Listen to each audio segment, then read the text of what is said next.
In this week's Dead Center, I'm going to talk about the importance of anchoring properly. And regardless of the type of release you use, whether it's fingers, a handheld release, or a wrist strap, your anchor position is really going to be critical to determining your accuracy. And the reason that is because sometimes your anchoring will greatly affect your arrow and the position of this arrow on your face. And it's important that in archery that you prevent any type of contact that you might have with your arrow on your face, because compound bows are much different than an older style traditional bow in the fact that compound bows have let off. And because of that let off, these cams actually take fractions of a second longer to ramp up in order to launch that projectile from your face.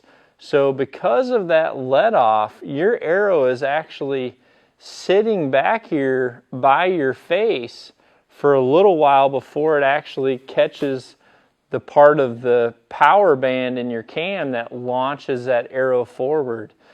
In some high-speed photography that I've taken part in the past, I've learned that on some of my bows, my shot from point A to point B clearing my rest took about 18 thousandths of a second to happen.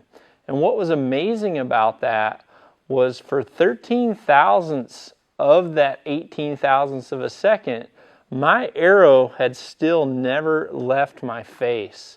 So that gives you a lot of time theoretically for you to do anything back here with your face to make contact with that arrow and ultimately give that arrow a predetermined direction before it ever even gets to clear your bow.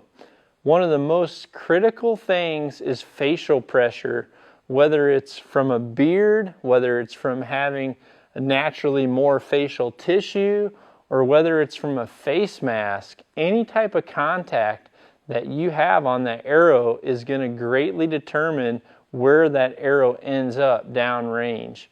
An important factor to remember when it comes to anchoring is the lower you anchor, then the lower you're going to bring this shaft on your face.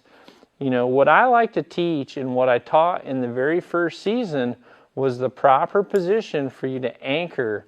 With a handheld release, I talked about the V between your pointer finger and your middle finger going on your jawline. For a caliper style release, we talked about your knuckle going at the base of your ear. And what that did was that puts your arrow in the safe zone of your face, what I call the cradle between your lip and your chin. Right here in this cradle, your arrow can sit and travel forward without having any type of contact. Now, if you anchor lower, then you're going to move that shaft lower on your chin and ultimately give it more opportunity for contact. An easy way for you to look to see if you're having unwanted contact is to just look at your fletchings. If the fletching that's closest to your face is rippled or has discoloration on it, then most likely you're contacting your face on every shot. And you can improve your accuracy by adjusting your anchor position so that your arrow travels without that contact. The last thing that you really need to focus on is your draw length, because if your draw length is too long, then that arrow in your fletching is going to be further back on your face. What you want to do when you come to full draw and you have proper posture, you're going to want to make sure that your string comes to rest almost right at the corner of your mouth so that your arrow fits in the cradle and that your string just comes forward to the tip of your nose. I'll give you one look at what perfect draw length can do along with a proper anchor position to give you perfect clearance on your arrow.